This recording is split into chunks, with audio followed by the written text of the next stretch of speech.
What's the dumbest thing you've done in school? Because mine was getting both drunk and high the day before my final. It was my sophomore year of college, and I spent most of it being a straight-edged loser. Oh, alcohol is just a crutch, and I can have fun without it, I'd convince myself. Not realizing drugs are like social lube. You could raw dog and talk to a stranger, but it's way easier if you butter yourself up first. So it's the day before my English final, and I was not in a good place. My girl broke up with me a few weeks earlier, and I was still hurting. I was starting to enter that f***ing state of mind where I'm like, consequences? Who cares about those? So the night before my final, I'm walking around campus trying to get my head right when I hear friends having a party in their dorm room. I knock on the door and they're like, shh, quiet. Who is it? I'm like, it's Steve. They're like, hey, homie, you can come in, but we're drinking, so I don't know if you want to get involved with this. Basically meaning it's illegal to drink on campus, so if I get caught there, I'm screwed. But I'm like, yeah, it's all good. You mind if I come in? And they're like, yeah, of course. So I'm chilling for a bit, but to be honest, I'm being kind of a Debbie Downer. My buddy, seeing that I'm in a depressed mood, offers me a beer, and I was like, sure. Buddy's like, wait, are you serious? Bro, Steve's gonna drink. For real? Yeah, buddy. About time. So they all crowd around me like a big titty Asian at the club, waiting for me to take my first sip. I take a massive chug and immediately was like, this tastes like dog shit. Buddy's like, it's Keystone Light. What did you expect? I'm like, do you have anything to chase this with? He's like, to chase beer with? I mean, there's juice boxes in the fridge. Give me. So I continue to guzzle beer while taking little bitch sips from my juice box. Eventually I get 3 beers in and I feel this wave of happiness come over me. I'd officially entered the tipsy phase, and here came my first problem. Volume control. See, I already have a booming voice. Combine this with alcohol and I can get quite loud, which is not good when illegally drinking in a dorm room. So my friends are like, bro, I'm glad you're drinking with us, but you need to keep it down a little. I'm like, oh geez, I'm so sorry, you're right.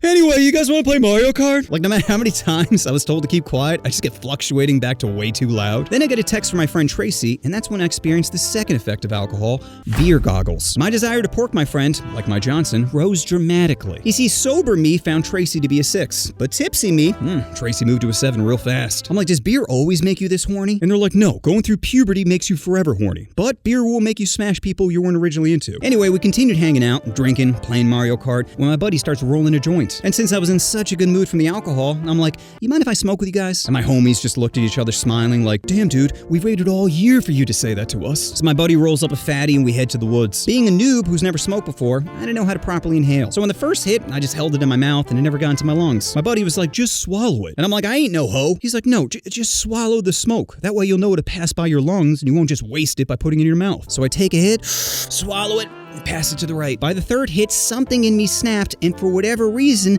I started pretending I was a black preacher. My brothers, we are gathered on these green pastures to smoke that sticky icky. And if you feel the power of the Lord inside of you, give me a praise Jesus. Praise Jesus. I'm sorry, I couldn't hear you. If you feel the power of the Holy Spirit inside of you, give me a praise Jesus. Then we see a light turn on in a house near us, and I yell, cheese it, boys. We all book it back to campus. When we get back to the dorms, we have to check in at the front. And I'm still in character saying, hello there, children of God. They're like, the fuck. And as soon as I get 2 steps past them, I say way too loudly, do you think they know I was high? Buddy is like, yeah, I think they might have an idea. So I get back to my room at exactly 2:23 a.m. and this is where the story gets interesting. You see, I had my English final the next morning at 8 a.m. And when my alarm goes off at 7:45, I'm like, oh shit.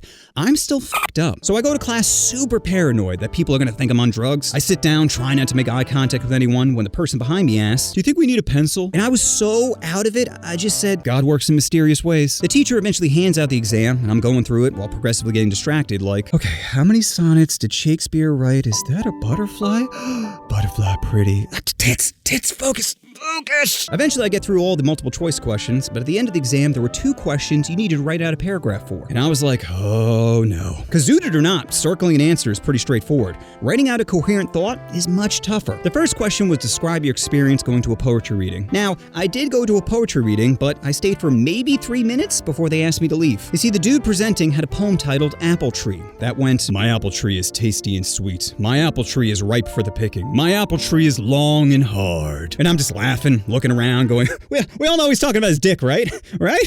Anyway, even though I was kicked out, I knew exactly what my teacher wanted. The presenter's pacing, tone, inflections dramatically shaped how I viewed the poem, blah, blah, blah, blah, blah. The second question is where trouble started brewing. You see, it asked my experience going to a school play, and I did attend a play, but I hated it. So instead of writing what the teacher wanted to hear, I wrote how I really felt. So I started with, I saw the Little Shop of Horrors, but they should have called it the Holocaust, because it was an atrocity. The acting was so bad, it felt like they committed a hate crime, and the plant on stage looked like a 2-week-old fetus they found in the dumpster. And as I'm writing this, I'm like, oh, I shouldn't be doing this. But the drugs were just too strong, and my true feelings for the play needed to come out. Anyway, after the exam, I was like, well, I probably would have gotten a B, but maybe with the Hitler comments, I'll get a B-. And to my surprise, I ended up getting an A-. I'm like, how the hell? And the more I thought about it, the more it began to make sense. Like, my class was at 8 in the morning. No one ever participated. Everyone just looked down, praying the teacher would never call on them. So I think what happened was the teacher was just happy someone finally expressed themselves honestly. Either that, or maybe he got a little zooted himself. You know what? It did look like an aborted fetus. You know what you want to do? Oh, you want to push that subscribe button. Oh, push the button. Push the button.